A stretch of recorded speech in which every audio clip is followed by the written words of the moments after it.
in the name of De Blacam and Maar. The first one here is houses.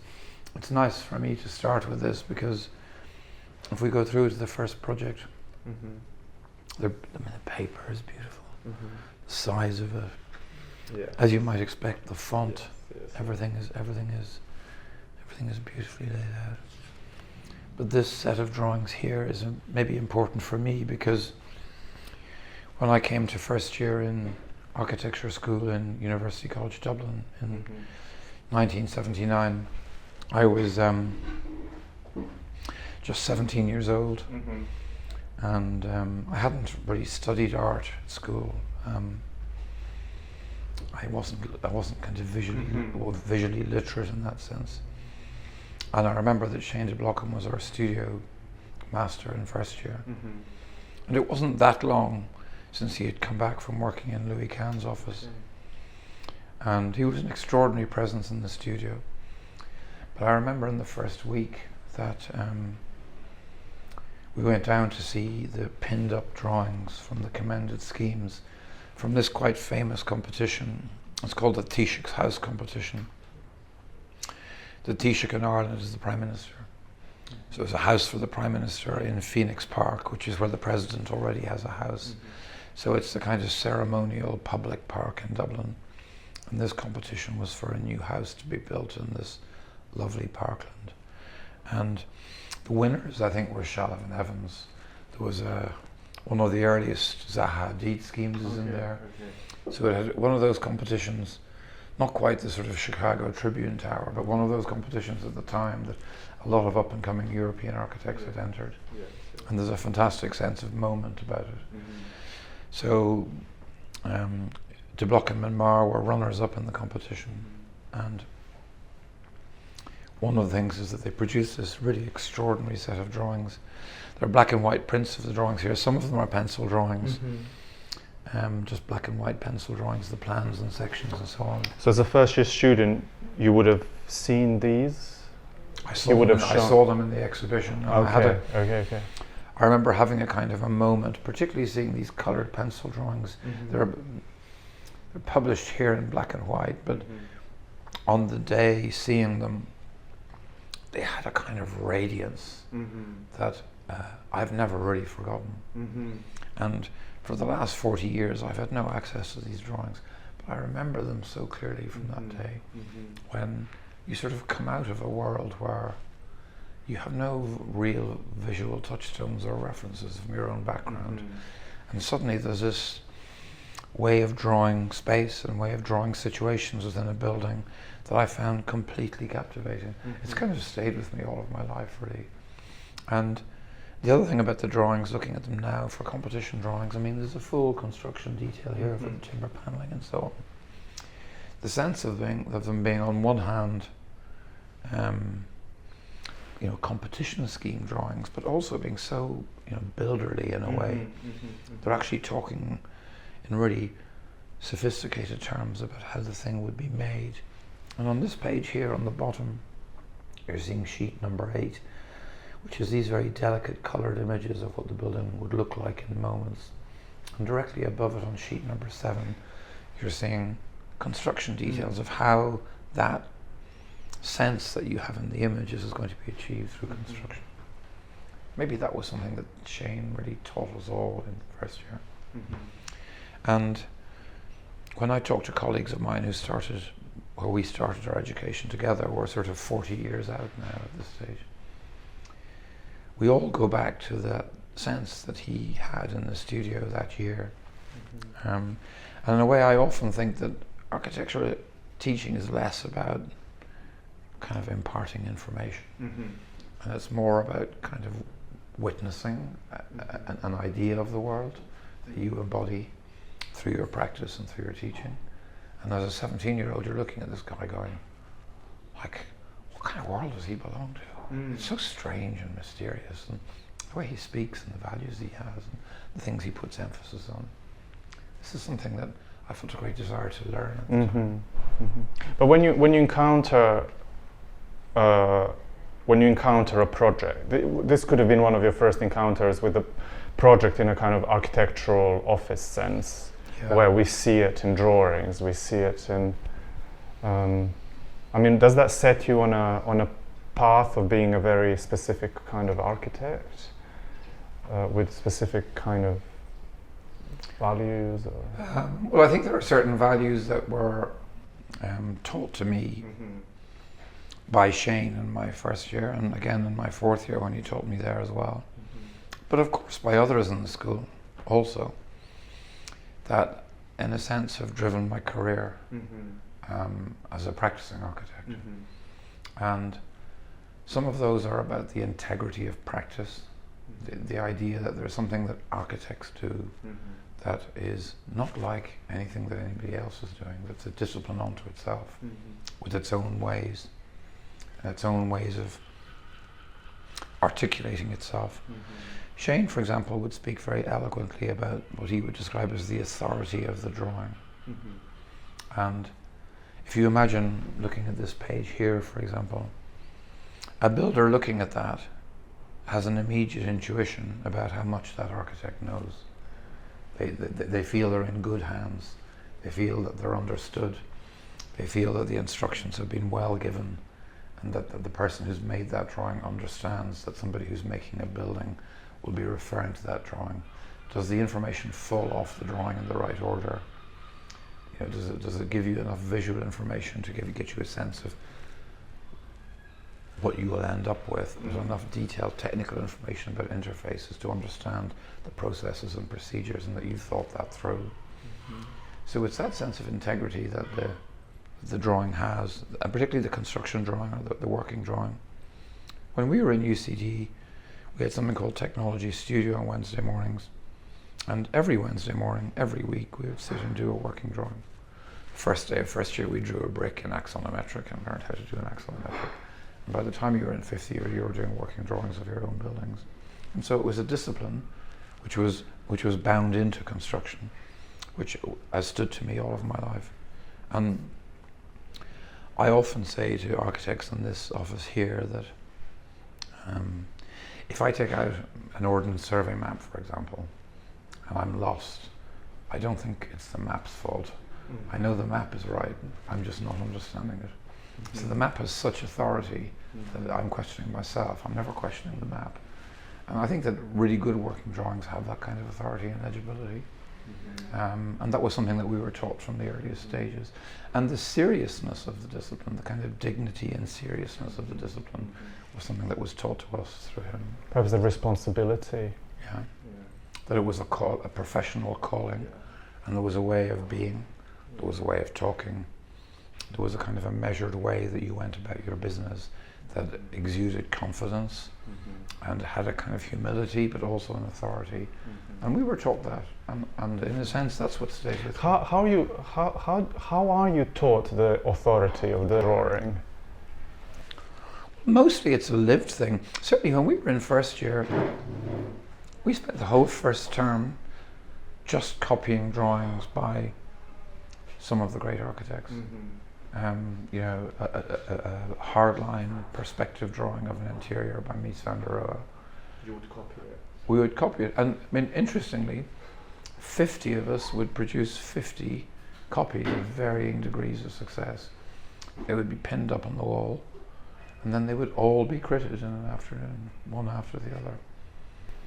As to their likability to the original. You had 50 better or worse copies of the original, and then they would be discussed. Not just in terms of their veracity or their how exact a copy of the original they were, but the kind of issues that come from the drawing and the way the student had understood or addressed those issues.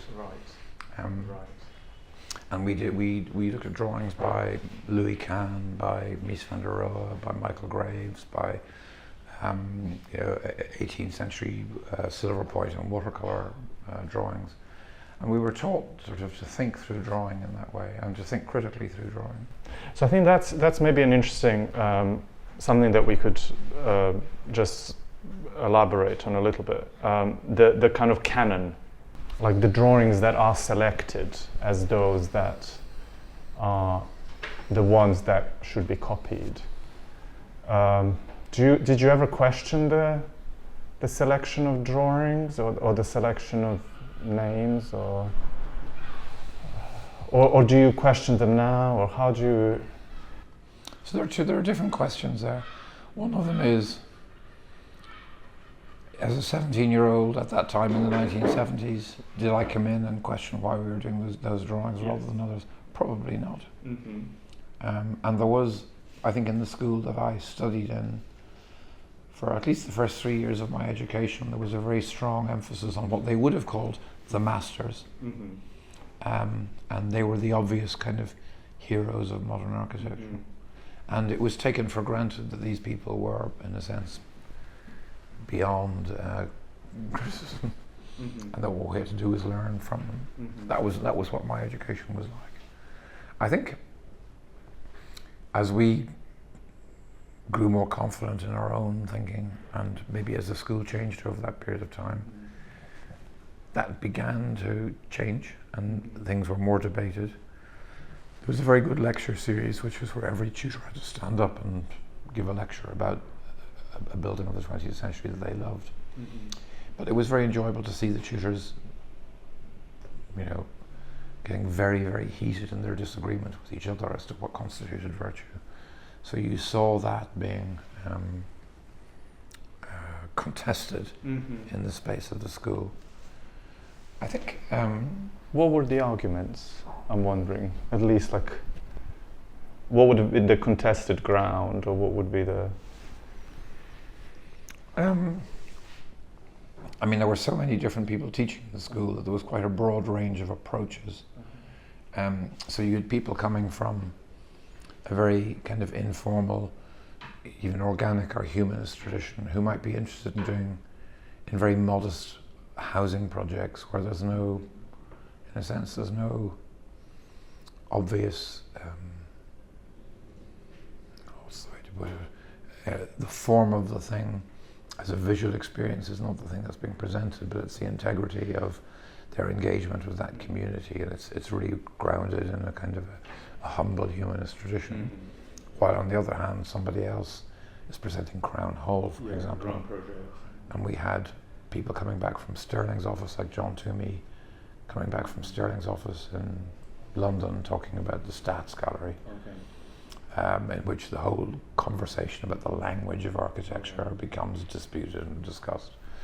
But I mean, there were 20 or 30 different lectures and people getting very hot under the collar.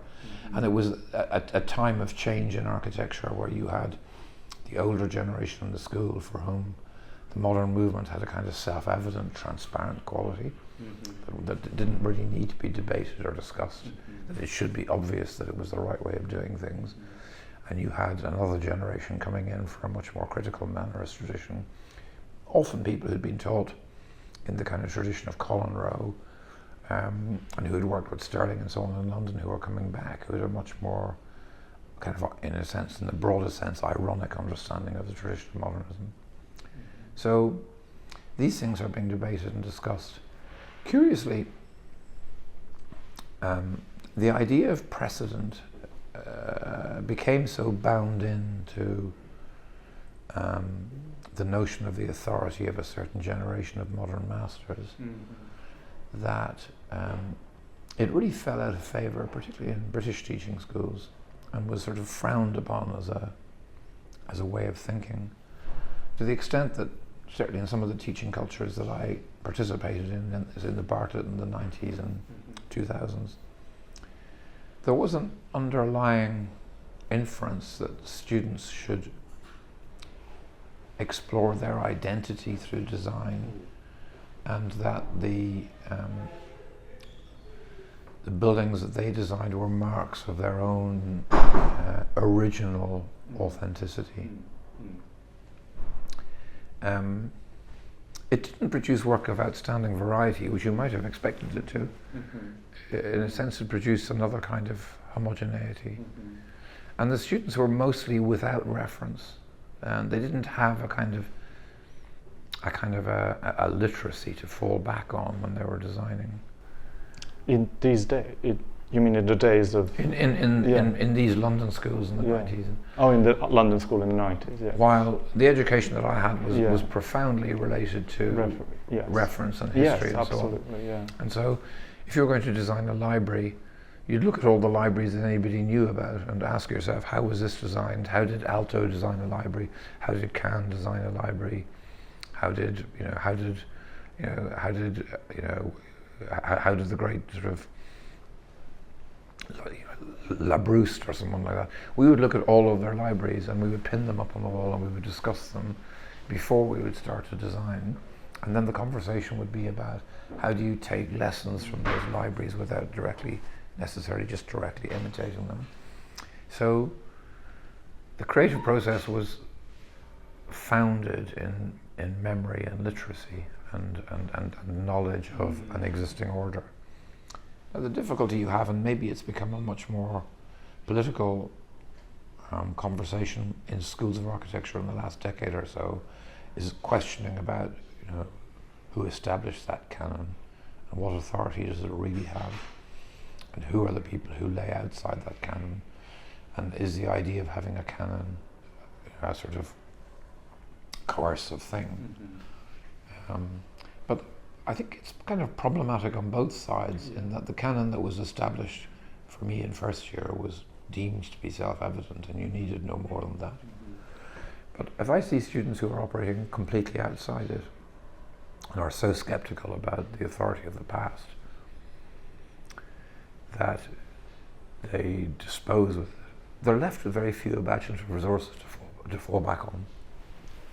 But then I think what's interesting is that you find yourself, you actually taught in London in the 90s. That's when you started teaching, presumably.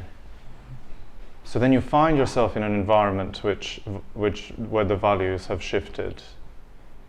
So how do you then take what you know, and what happens to that in this new environment? Does it become one of these unique personal expressions, or what do you do with it? Certainly at some stages, maybe in the mid to late 90s, I did experiment with some of those ways of thinking, but probably not to the extremes that most architects in London were doing at the time. Mostly, more or less, I can't get away from the fact that there's a great phrase that Joyce uses where he says imagination is memory. And I'm very taken by that. And in principle, in educating people, I'm trying to encourage them to look at how other people in other times have approached the problem that they're looking at. And also to teach them, when they look at those responses, how do they creatively act on what they're learning from those buildings? Is it straightforward imitation, or is there a way of bringing it back and understanding that there are fundamental forms of order that certain buildings have in common on the basis of shared ideas and so on? And to have a much more critical review.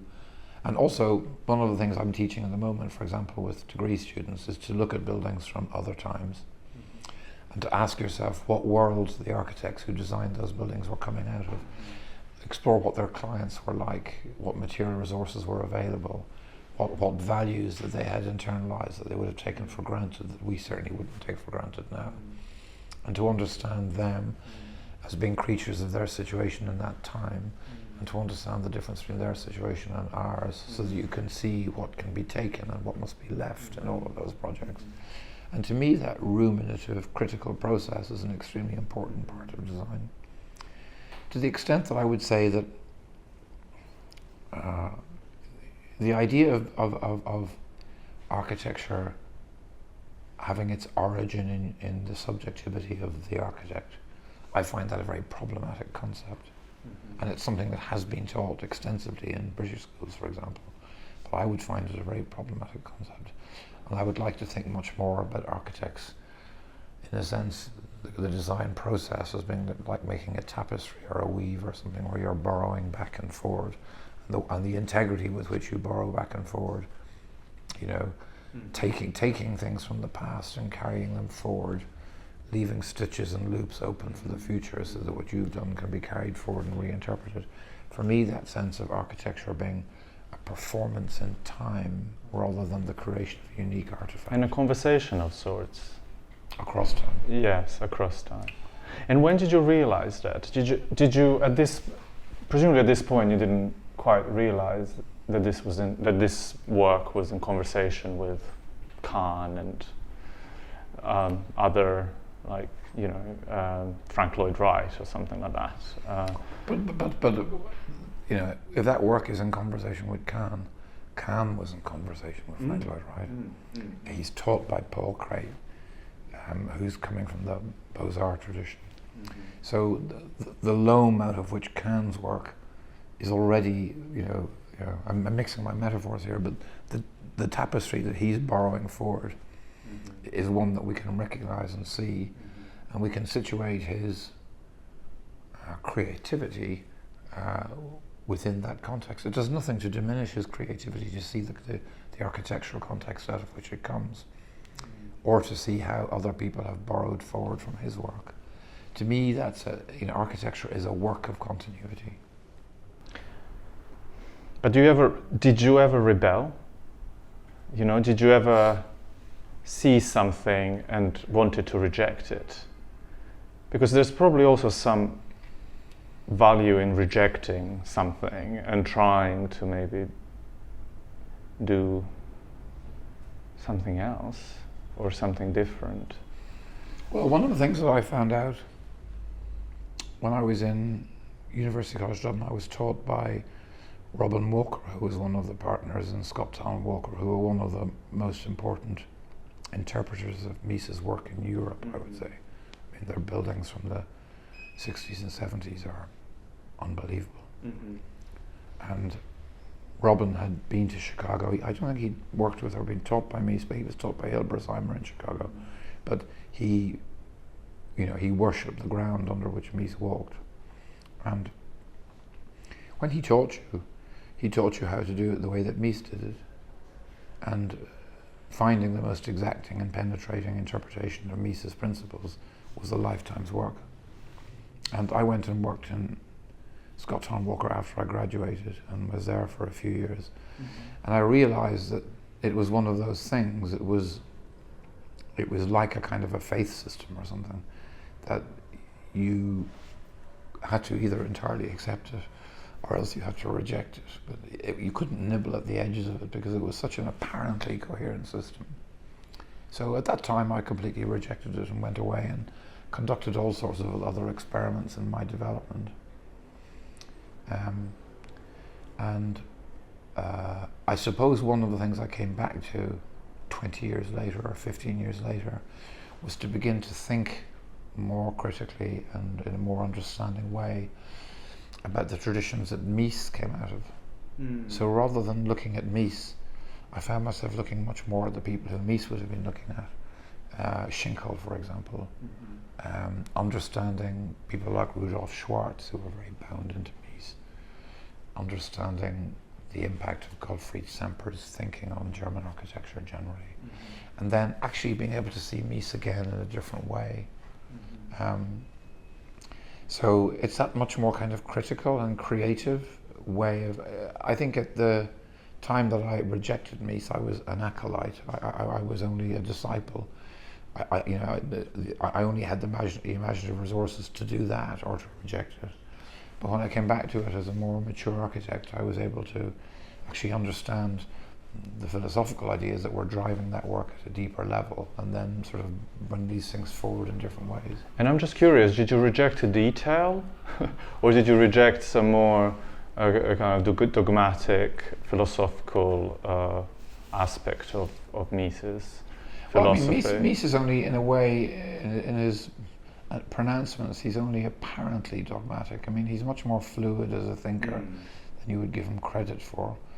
And I think that the kind of almost intractable, static dogmatism that Mies became known for at the end of his life belies a much more complex development, particularly in his early career, when he's experimenting with all sorts of things to do with theatre, neoplasticism, strange ideas from biology. There's all sorts of things going on in Misa's early career that he kind of excised or edited out from his later pronouncements. So you have that kind of slightly kind of sphinx-like, kind of cryptic, finite opacity in a way. And I guess it's that opacity that I rejected, and in a sense, in a way, what the apparent absolutism. But you don't find that in his earlier work. It's much richer and more complex. Have you ever rejected anything that Shane taught you? I mean, I don't think that Shane.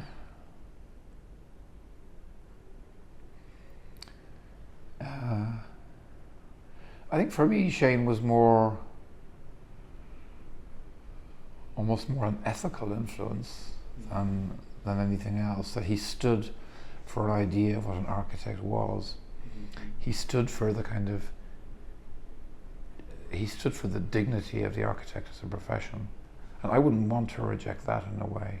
And also, his kind of openness to material practice and to building culture was something that I found very attractive. That he saw himself as a participant in building culture. And he saw himself as part of a continuity. When he gave his lecture in the Royal Academy for the award, he began with a photograph of a door, and it was a weathered door, and you saw the photograph of the door. And being Shane, he started to speak about the way that the door was put together and what it was made of and how it was joined together, and how it had weathered over time. So he spoke about it as the outcome of a material process, and then how it had weathered after that. As well as the stone, the limestone of the building. Yeah, but he also made that point. He spoke about that. But then the door opens and lets you into this interior, and you realise that you're in a building that's designed by the person who founded the Royal Academy, but it's in Dublin, where Shane is. Yes, and that's very like Shane, because he begins with what is apparently a very builderly description of a piece of joinery, but he ends up connecting completely with the ethos of the institution. That's giving him an award. But that's history, that's connection, that's context, that's everything blossoms out of the fact that it's a made thing. And I thought that was an incredible kind of expression of his integrity and his imaginative reach as well, that he was able to know how to reach out and touch the hearts of the people in that institution, but to do it entirely in terms that he recognises. I found that very impressive. In terms of the kind of ethical, or the kind of the architect as witness. My family background, my father, through his work, used to be involved with a lot of architects on building projects, and he had, very generally speaking, a very poor opinion of architects. He used to call them spoofers, and he always said, "I don't understand. They're always coming offering me their designs." He said, why would a professional person offer you their designs for free? Have they no self-respect? It's interesting, his two sons became architects. So for all his disparagement of architects, we sort of moved off and became architects. But that sense of it being a profession that wasn't sort of very respected by people who are in business or who are in management. And to some extent, even in the world now, not entirely respected as an art form by artists, and not really entirely respected as an academic discipline by academics. And there's this kind of plea that architects are always trying to make, to say, we can be like you, we can be like you, we can be like you, we can be like artists, we can be like academics, we can be like philosophers. They're always trying to kind of borrow the distinction or the nobility of other callings.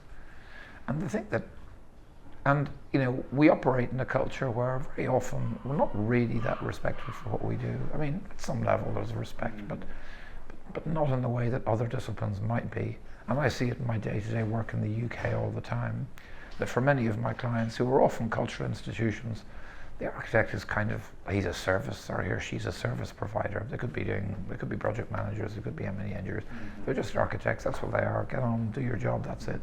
So there isn't a lot of respect for the discipline of architecture as we understand it. And the thing that I always loved about Shane from the very beginning was that he embodied that sense that you didn't need to be any of these other things. You didn't need to be a philosopher or an artist or you didn't need to be anything other than an architect, and that architecture is this discipline, I use the phrase again, with its own ways of being, with its own ways of operating in the world, with its own relation to building culture, and with its own relation to the institutions that make up public life in the city. And even if the world isn't going to accept that from you, or it's going to be very difficult to break through and be understood in those terms in the civic life of the country, you still stand up for it every day. I saw recently, there's a kind of one of these boosterish articles in the Irish Times about how Ireland has these great cultural exports. And they're talking about film, and they're talking about novels, and they're talking about music, and they're sort of, and they're profiling all of these amazing people who are the kind of thought leaders around the world for Irish culture. Never mention the fact that Grafton Architects won the Pritzker Prize, they won the gold medal, they've won the Stirling Prize, O'Donnell and Toomey won the gold medal, Shane de Blacam had just won the Royal Academy Prize. This wasn't mentioned at all. I mean, they're doing better than the Booker Prize winners, but they aren't in a sense respected or celebrated in anything like the same way. They're still sort of seen as being either commercial in some way, or so the idea of the dignity of the practice of architecture is something that I think Shane, he just continues to stand up for it even now, and he speaks to artists as an architect with full respect for them, but also the dignity of his own position, and he speaks in public life in that way, and I find it very moving actually. That's maybe something that comes from this tradition, this kind of maybe parts of the modernist tradition where architects understands their role. Well, there's something very Kantian about it. I mean, yeah. At a basic level, Kant felt that public civic life is rooted in institutions, and it's the purpose of architecture to create a material embodiment of the nature of the institution through the buildings that you make for them, that then allows the institution to imagine itself existing as a community in time. That's a very Kantian idea, and I think it's something that Shane carries forward, and certainly something that he taught to me. But to come back to your original question, because I don't want to sidestep it, which is about the sort of material or spatial qualities of the projects. There are certain aspects of the work of Kahn and the work of Shane that from time to time I absolutely indulge myself in. But I think it would be wrong to see that as being the totality of my practice. If you look at the projects that we design, there are some that you'd look at them and people will go, wow, that's really Kantian. In a sense, they're right. I would completely accept that. I'm not denying it. But typically they're in places that kind of, at some level, that both the institution and the history connect back into Kahn at a deeper level than merely my taste in that moment. If I'm designing a library for a Cambridge college, which is made of rich red brickwork in a kind of Jacobean tradition or a Tudor Elizabethan tradition, and I'm putting a new building into that ensemble of ancient buildings, then it's clear to me at the level of my gut or in my water that Kahn understood and knew that tradition, and that Kahn's own buildings, it might be through his European journeys, it might be through a kind of a New England Puritanism, but he understood the way that those people made joinery, he understood the way that those people used brickwork, and he made his buildings from that tradition. So it's very easy for me to look at that and to frame what I'm doing and to think there's a kind of a Kantian tradition in the way that I might respond to that particular situation. And of course, Kantian joinery has been relished and brought forward by Shane in his own work. And the space that you mentioned, the atrium in Trinity College Dublin, is a building that from the first time I saw it, I've always had it in my mind as a visual memory. But I wouldn't say I wouldn't say that all of Cannes form making or all of Cannes space making is something that I intuitively connect to. There are certain parts of it I connect to, and when he's more open and creates more open mat or field-like buildings, I'm much more at ease with it. When he's more kind of geometrically formal, I begin to lose him a little bit. Monumental, you mean? When it's monumental. I mean, or sculptural or plastic. Yeah, but I mean, so the kind of, where in a sense there's a kind of a geometric formal system that grabs hold of the project and has it by the scruff of the neck, and there's a very strongly kind of almost Platonic geometric formalism about the buildings. It's not that I don't admire those buildings, but I'm less at ease with them, and it's maybe Cannes' more open buildings. It is buildings that are based on a kind of, a kind of columnar lattice work that has a kind of an openness. What would be like a building that maybe you can connect to quite? I mean, I would connect very much to, his unbuilt project for the Trenton Community Centre, but the Trenton Bath House, which was an influence on the library we designed in Cambridge.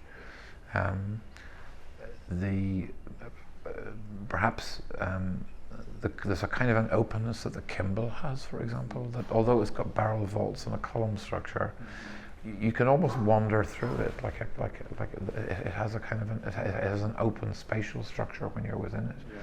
So the directionality and the simplicity of the tectonic order it plays against this kind of openness in the plan. That's much less kind of directional emphasis to it. And there are ones like the Exeter Library, for example, where that sort of central atrium space with the big circles and so on. I like the little reading corrals, but I feel a bit overwhelmed. Yeah. So it's not an uncritical acceptance of all things Cannian. I probably love his houses more than anything else, and I probably know them off by heart, and his joinery details. And there are things that when I use them, I always use them in a sense, I'm always quite specific. If you look at, for example, the joinery detailing on the interior of the library in Magdalene College, there's a little way in which the two boards are connected together, which is almost like a quote from Cannes. And it is partly me as an architect saying to other architects, you know and I know what I'm looking at here, and this is just letting you know that that's, but actually, if you look at the broad scope of the work of this practice, I could equally have this conversation about other architects, Alvar Aalto, for example, Brigman, Leverance. There are lots of other architects. I mean, many architects who we're looking at.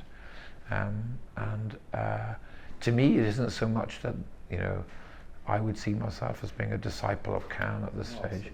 But the odd thing about Cannes is when you use them, it's so particular that it jumps out at you as very Cannian.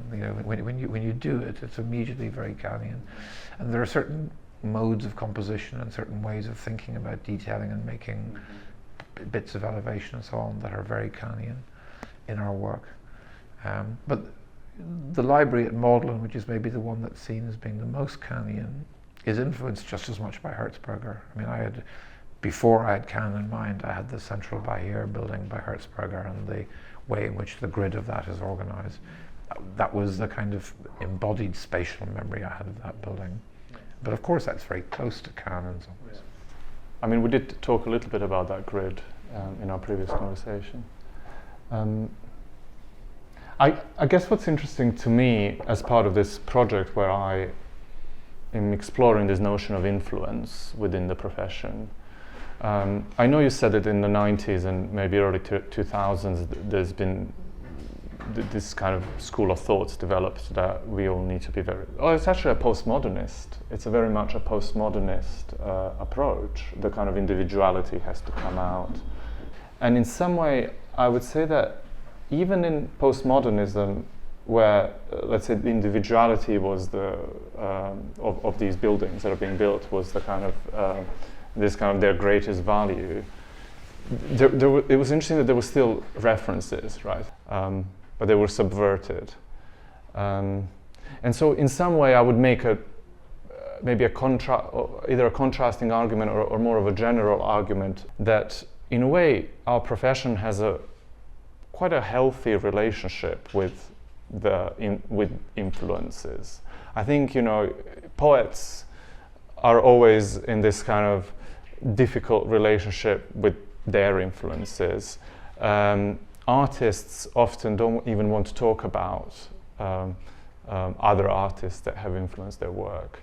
We seem to be a bit more capable of talking about other people's work. Some do. I mean, I just pull back and question this thing that the kind of teaching that was happening in London schools in the 90s and 2000s was, by being like that, producing more original work. At some level, originality is a kind of rhetoric, and there's nothing self-evident about it. And I think you have to be a little bit critical about what you mean by originality.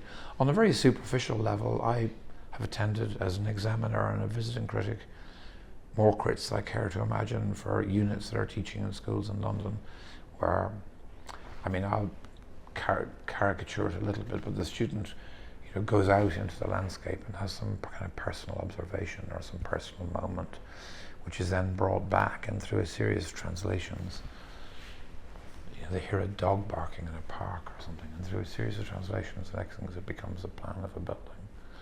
And the intention of this is, I mean, it's almost surreal in a sense as a strategy, but the intention of it, I presume, is to outflank the habits of mind that you have, and to find new kinds of form in these almost kind of chaotic or random processes, and that almost anything will do as a starting point for your subjectivity or for your creativity. But the curious thing about that is that the students who are falling back notionally on the innocence of their own minds in that situation produce work within most sets of units that has a remarkable formal similarity to their colleagues next door. And it forgets that we're mimetic, that way of teaching, its insistence on originality, forgets that we're naturally mimetic creatures. And the way that students, the way that most people create is to emulate and change and emulate and change, and to do it in a kind of, you know, in a kind of an iterative fashion until you know, within that iterative dialogue something new comes out. And to sort of stop that at the source and to say that's something that you can't do or you shouldn't do, to fail to acknowledge the way in which influence operates in human creativity is actually contrary to what it says it is, which is in a sense encouraging individual subjective creativity. I would say it's in some way stifling it, because how can you create except by falling back on your own imaginative resources, which must at some level be the memory you have of things that you loved and enjoyed. And I think that you're right to say that it's a rhetoric in the art world, and I think in the 80s and 90s, particularly with a lot of the Swiss practices that were very influenced by the art world, it became a form of rhetoric that was used in architecture as well. And so they would say, no, we're not looking at other architects, we just talk to artists. And in that we're producing work that is in some way originary. But I mean, that's an old dialogue. I mean, if you think about, you know, Rosalind Krauss and writing about, you know, she's written essays about that whole, the kind of myth of origins in art practice and so on, and kind of critically taken that apart as an idea. I think that it became a way of then talking about your work in certain architectural circles that you would never acknowledge influence. And I had an amusing moment, I remember. I had been up with my clients at Worcester College in Oxford, and on that day I was coming back and someone had said I should go and see the library, which was designed by Hawksmoor and Clark. This beautiful library that looks down over the three-sided court that looks over the park. Fantastic building. And I went up into the library and the librarian said, would you like to see Inigo Jones' book that I have here? And he took it out, and it was Inigo Jones marking up the Quattro Libri by hand and pencil in the margins, and, you know, doing sketches from it and so on. So you can see Jones developing his own architectural language out of an interpretation of Palladio there in the book in front of you. And then you look at Hawksmoor's description of the library that he's designed, and he is absolutely at pains to point out to you how many buildings that he has emulated in his design of the library. And so rather than influence being a negative thing, it's a foundational, validating thing for Hawksmoor. In other words, he's only able to give his work the dignity he feels it deserves by telling you how many significant and interesting buildings he's actually looked at in designing it. And that evening I went into the gold medal lecture in the RIBA, and I had put Peter Zumthor forward for the gold medal. He won it. I was one of the jury.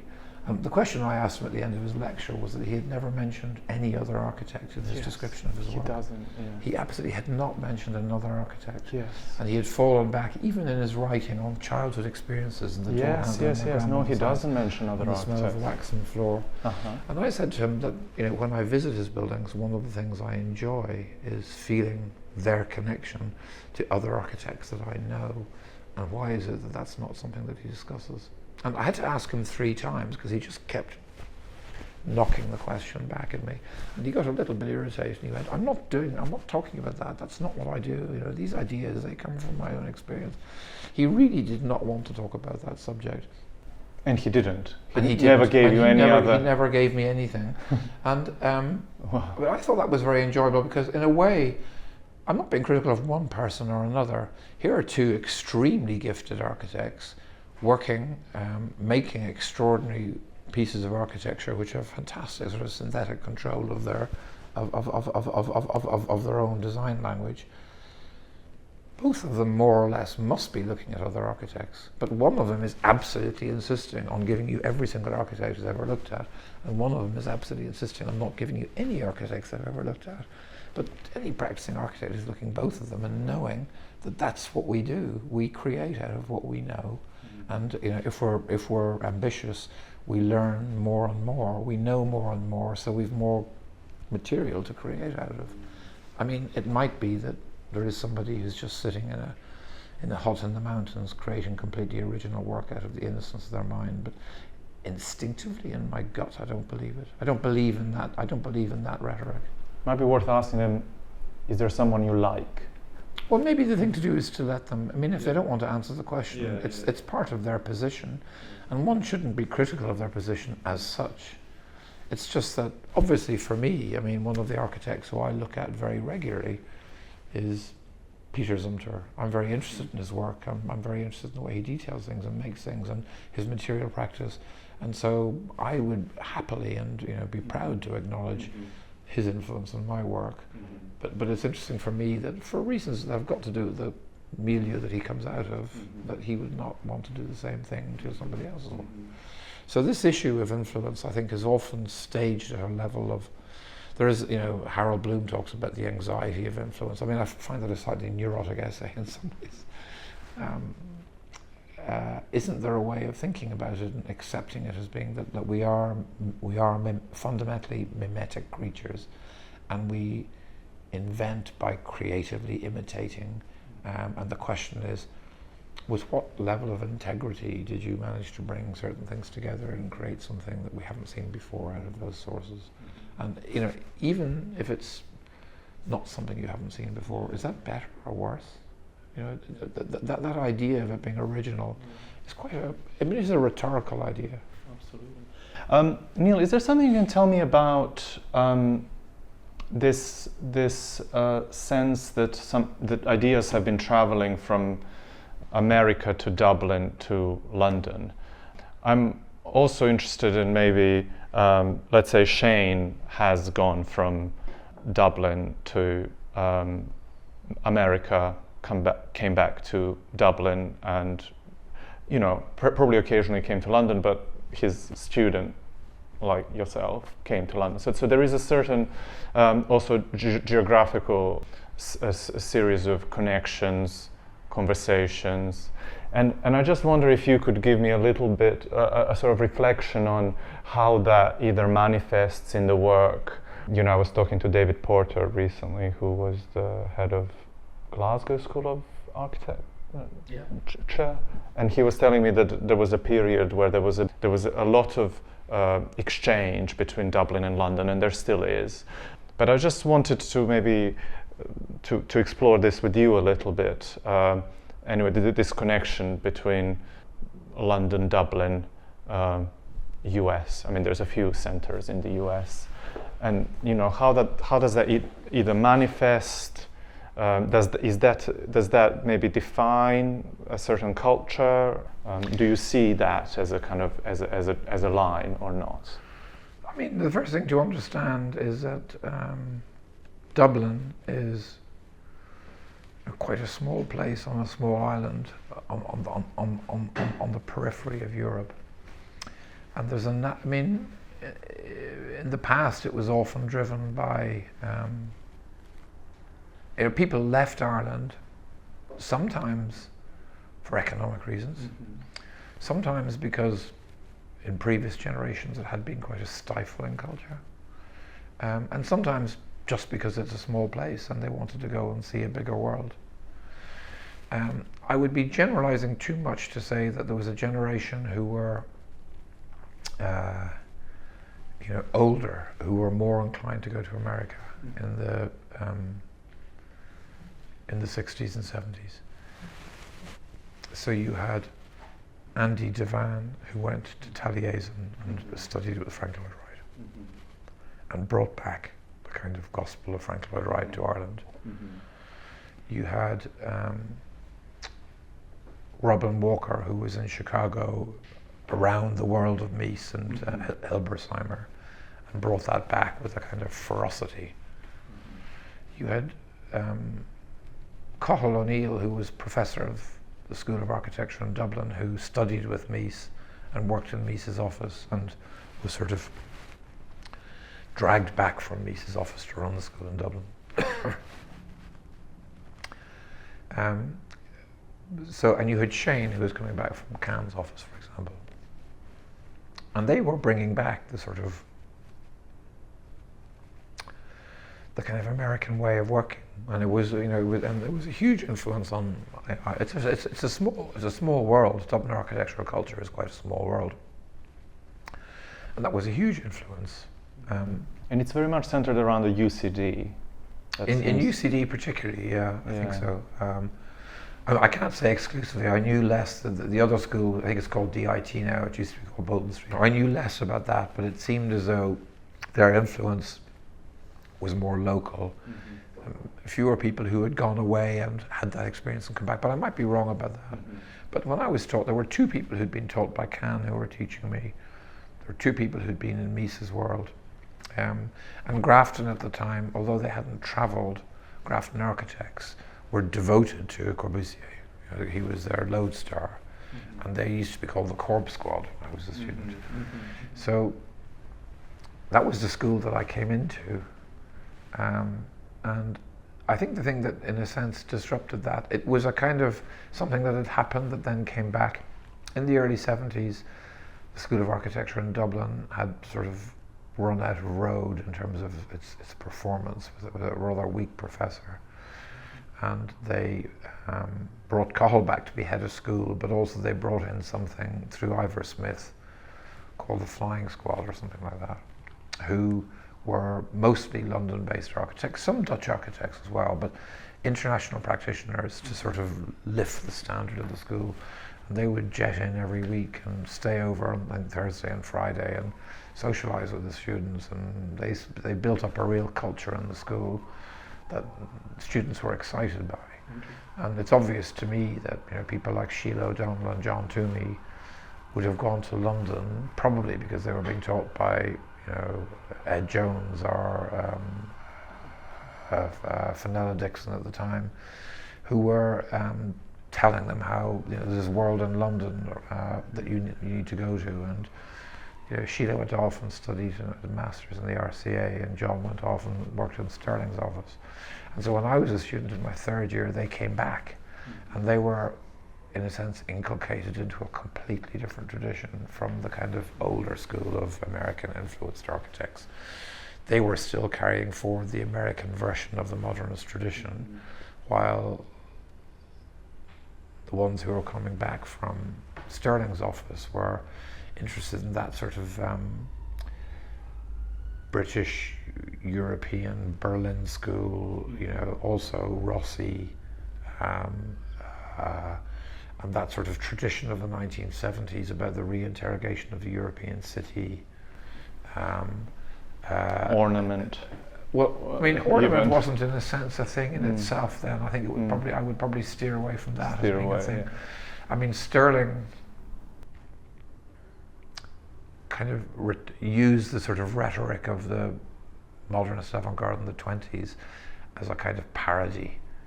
Yeah, and there's a kind of a mannerism about the way he does it. You could say it's ornamental, but it's a kind of it's like a language game or something that he's doing. As someone has described it as being the kind of language of the avant-garde of the 20s, stripped of its ideology and sort of represented as a kind of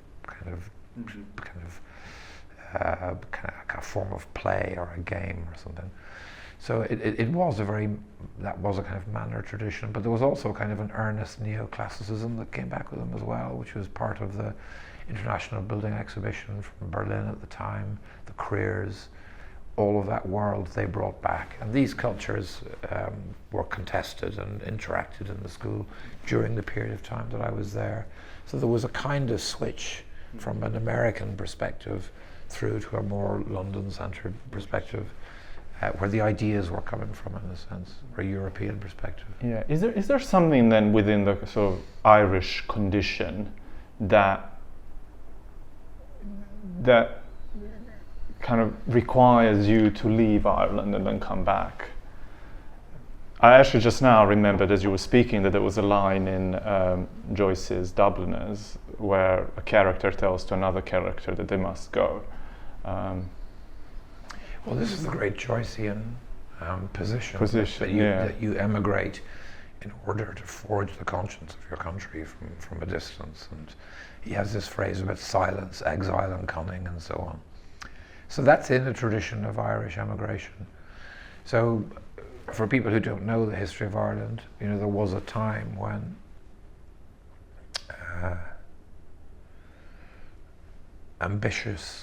intellectually ambitious Irish people would go abroad because the possibilities for education and development in Ireland, if you were a Catholic and Irish, were very poor. It was a tradition that shut you out in the 18th and 19th century that shut you out of learning. So there was an established tradition for people to go abroad and have an education. Most of them were probably priests, but there were others as well.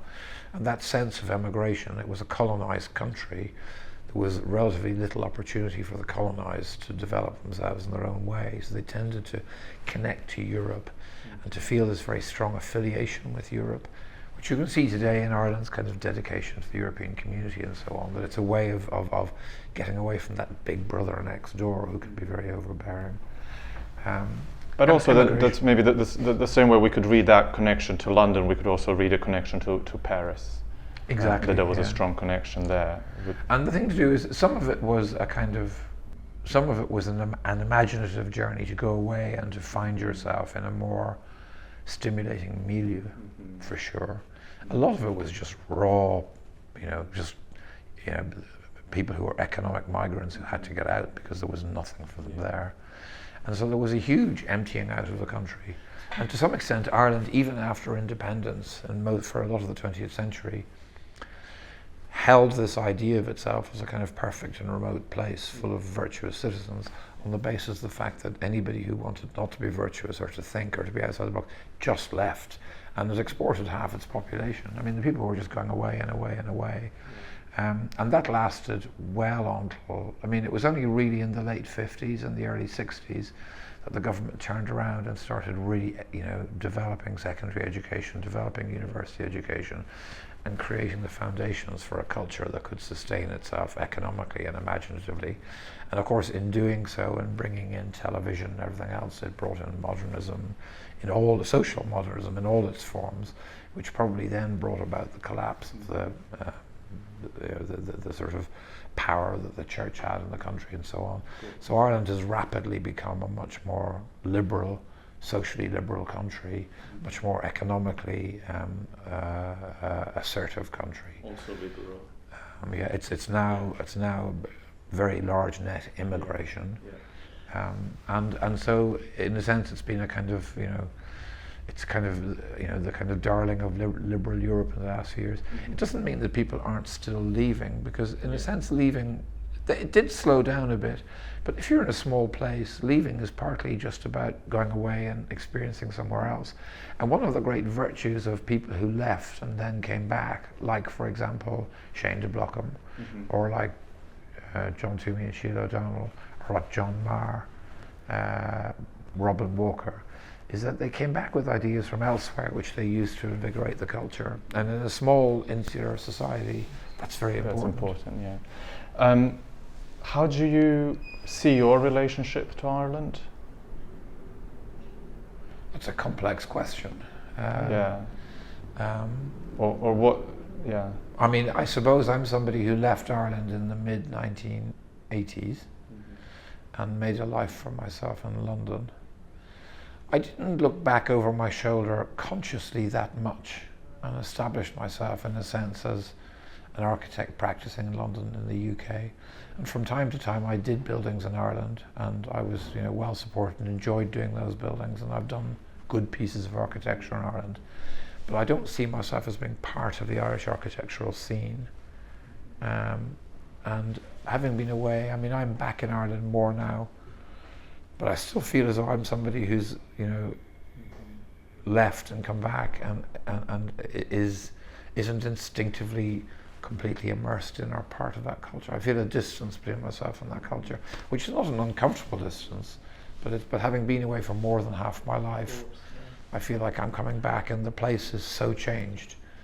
And there are certain parts that I find very warm and welcoming, and I really enjoy it.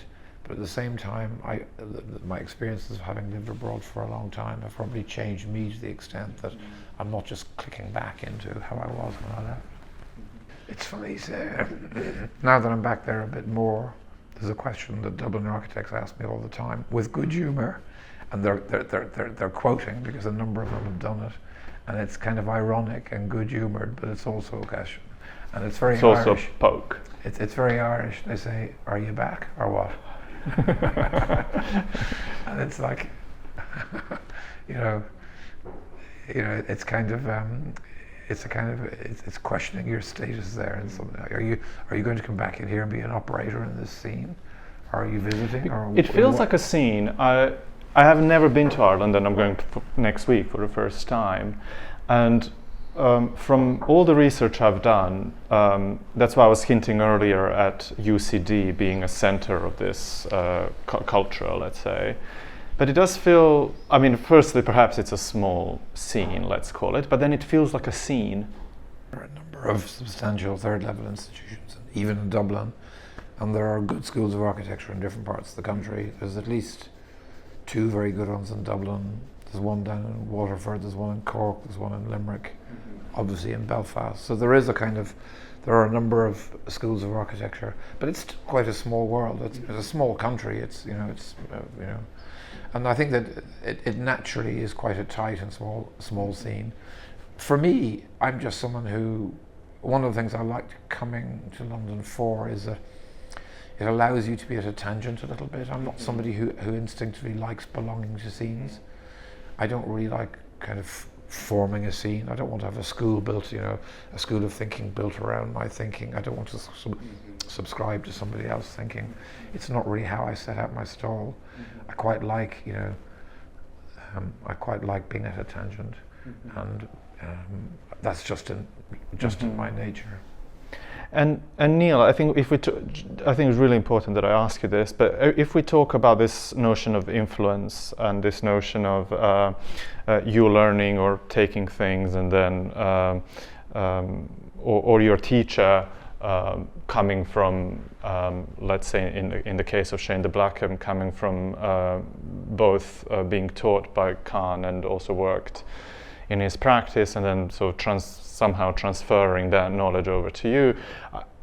Do you feel like your knowledge is being transferred to new generations of architects? And what's your relationship to the new generation of architects? I don't know, you could even give me, if you have any names off the top of your head that you feel that either have been in a direct dialogue with you, or there might be a dialogue there. Yeah, I mean, I think it's. I think the way that I teach is maybe different to the way that I was taught. And so I wouldn't be able to, and I wouldn't want to be able to point to some practitioner to say, look at what they're doing because it's very like what I do. That's a fail for me. It's not that you can't do that. It's just it's not what I do. And so I'm not interested in, you know, this idea of inculcating people into a way of doing things exactly how I do them, or designing buildings that look a bit like my buildings. I'm not very interested in that. So that's not the way that I teach. And I've always taught with people in teaching partnerships where they're not, in that sense, like me anyway. So if I think about Phil Tabor or Yuriya Manalapulu, who I've taught with, you know, over the last 20 or 30 years, Michiko Sumi, Hannah Corlett, they're not, most of those people are not, in a sense, wanting to design like me. So when we teach together, we're not saying, if you do it this way, it'll all turn out all right, because that's how we do it. That's not how I teach. And so it's harder when I look at my students' work to say, oh, that's got a Níall McLaughlin signature on it there. It's not what I'm looking for, and it's not what I'd like to find. But I do look at practices. You know, there are a lot of practices who have either been taught by me or who have been members of this practice at some stage. And I do feel at some level that we're a kind of an extended community, that there are certain things that we hold in common that come from the fact that we interact with each other at these key stages, that they learned from me and that I learned from them. And there's a certain, I mean, there are certain fundamentals that I probably, without necessarily being explicit about it, invited them to commit to, which are about the primacy of material practice, about the insistence on architecture having its own ways, on the idea of practice itself and the dignity of practice as a calling.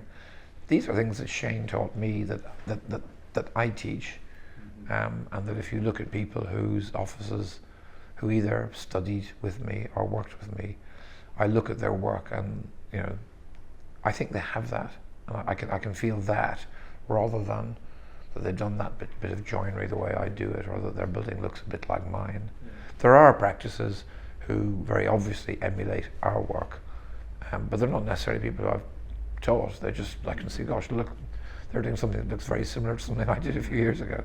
But that's a different thing. The people I've taught, it's much more about that discipline of mind and about the way you set out your stall, so to speak. And it goes back to that thing. I like the idea of architecture education as being about offering yourself as a witness, saying, you could be like this. You know, I'm a version of the world, and I'm offering myself for you as a student to explore that for the time you spend with me, and say, oh, you could, you know, when I saw Shane, I thought, oh, you could be like him. Or when I saw Shelley and Yvonne, I thought, oh, you could set out your stall like that, or you could think of the world in those ways.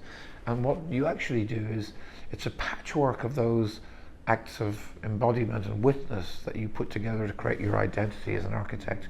And that's what the work comes from. So you're not teaching in a way that you were taught? Well, it's probably too finite a statement. I must be at some level,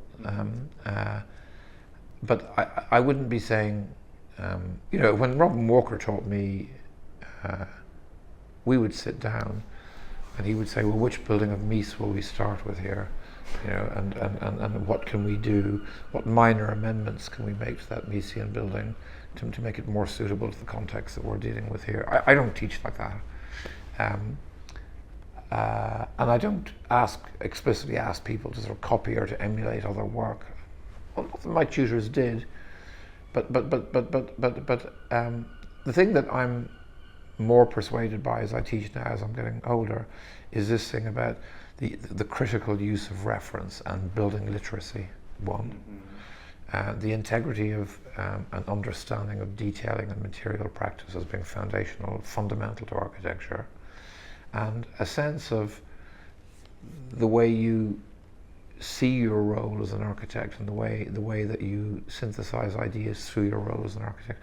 Those are things that I was taught by the people who taught me and that I teach, but I probably do it in different ways, and I'm probably I've more emphasis on what I would talk about a lot as finding a voice, so that the student is coming in and you look at their portfolio and you talk to them about what they've done so far and you ask them to critically reflect on it. And then you say, oh, so that's what you're interested in. So if you're interested in that, have you looked at this and have you looked at this? And I'm extremely Catholic in my range of references. Like I've got, you know, for different students, I'll ask them to look at completely different things, so that I'm trying to allow them to develop an idea or a version of themselves and to connect that version of themselves to a kind of wider world. So, oh, if you're interested in that and that and that, did you know there's an architect who also was interested in those things, and have you tried looking at them, and bring it back to me next time and we'll talk about them, so that and I'm not saying, well, now do one like they did, but rather, can you see how the things that you're interested in, other people have been interested in? And that, to me, is that issue about continuity. If that makes sense. Yeah. Thank you.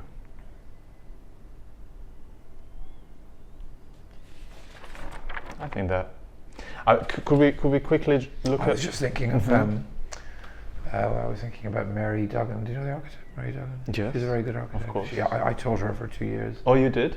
And she said to me, "Oh, you know, Neil, when you gave me references, I never went and looked them up." Why would you tell you that? Why not? It's just mischievous, I think. I said, why not? And she said, well, I always felt that, you know, you should be able to describe to me what it is that you're trying to say without just sending me off to look at a reference. So I would just ask you to explain it to me. I thought that was quite interesting, actually. That's really interesting. This is a house. It's in Donnybrook in Dublin. It's got this kind of it's almost Leverance-like. Is it like a muse? Is it a muse? Maybe? It's a row of muse houses. Okay, it's kind of barrel vaults. That's nice. Yeah, they're here in Donnybrook. So they're just a muse behind a kind of 19th century large terrace. But I think it was maybe one of his brothers, and he did his own house and then developed Yes, I was told that. Yeah. I think this is just an interior in Marion Square, one of the Georgian houses. I mean, Shane would be very into the kind of Irish Georgian tradition and the kind of Irish neoclassical tradition and Palladian tradition. He's got a great understanding of it. I like this house here. This is the kind of canny and joinery again. But Khan almost always implies some solid element, right? Well, some of them, there are these very nice Cannian houses that are wood. They're very beautiful, like the Esherick house. But do they still have like a solid?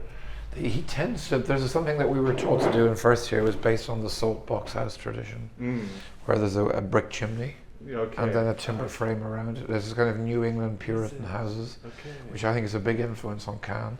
And so the brick chimney gives you your structural stability. It braces the whole construction. And it gives you something that's there, that's solid. Yeah, and it gives you a radiator for heat. So it heats the house and stabilizes the house, and then everything around it is woodwork. So the relationship between woodwork and brick is kind of established in those salt box houses. And you see it in Cannes' own houses, the idea of the hearth as a kind of a monumental, solid element that you can almost walk into in some of the houses. And his last house, this is the Corman house.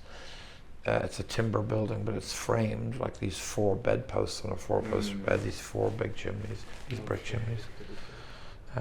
So these are lighter houses. I always associate these ones with John Marr more than Shane. I might be wrong. So this is the book on houses. This one here is this major project he did down in Cork. Yes, which is the Munster the one we Technological haven't talked University, about. which is also, if you look at it. Do you think that one has a bit of postmodernism in it? Well, what you'll notice with Shane is that there's a big influence from Adolf Loos, which I think came, I might be wrong, but at the time that some of those people came back from London, people like Rachel Chidlow, for example, and Paul Keogh, when they came back from London, they were intoxicated with Loos, and they got people excited about Loos. And maybe Shane knew about Loos before that, but it appeared that Shane's interest in Loos started around that time. And of course, if you go to Trinity College Dublin, the senior fellows bar at the top of the building is a copy of Loos's bar. So that's a very postmodern thing to do. And the other person who I think is a big influence on this is Asplund. I think there's a kind of Scandinavian Asplund-like quality. But I mean, this is an aspect of Shane's formality that I admire, but I would never emulate. Okay. It's It's very solid. This kind of formalism, you know, is an influence that he takes from Kahn that I can admire it, but it's not something that I would. Is it too solid for you, or? No, it's the idea that there's an overarching, bigger form that is really, you know, this kind of great circular enclosure. That you know, these circles here that are then driving everything else, which is it's kind of Kahn's interest in the simplest, irreducible Platonic forms that then kind of their kind of clarity radiates out through the construction. That's probably not something that would interest me as much, but I mean, it's very beautiful. And the idea of kind of almost making like a world or a city. Yes, yes, and an enclosure. Yeah. Yes, and of course the joinery. And then, for me, that's the thing that I've always loved about Kahn and loved about Shane. And if you go to Shane's office, you must ask him to take out his working drawings and show them to you. It's absolutely beautiful joinery drawings. But there's a real carpenter's understanding. If you look at a joint like that, the railings, the edge, the relationship with the column. There's a real sense of the building being made of carpentry with those. Of course, they're beautiful photographs. When I was there, the students had scrawled all over them, but that's what you do at school desks. It's part of their life. Yeah. So, I mean, this building is extremely, extremely impressive. And, you know, this is quite Leverency, isn't it? The idea of a vaulted structure supported by and a brick ceiling, I mean. Yeah. So, I think that connection comes through there. This heavy, strong form, this you know, very beautiful, but it wouldn't be something that I would connect with. And you know, amazing plan here, absolutely amazing. These are the working drawings. Look at how beautiful they are. Just to make drawings like that. If a builder gets that drawing, they feel like they're in really good hands. Yes. Provided that they'll manage to the tolerances. Look at that drawing there. Look at that. Elevation, section, plan. Yeah. And the plan is below the elevation. Yeah. So you can see how one is made out of the other. It's such a simple and is logic. there to communicate. Yeah. Is there to talk. It's there to talk to a builder about this. This is how you make this, and you understand it. I mean, if I look at that elevation straight away, I think, all right, okay, that's getting smaller as it goes up. You know, so the less load it has to take, the smaller it gets, the bigger the opening gets, it rises towards the light. And there it is in the plan beneath. And here it's explored in the section. I mean, I absolutely love that.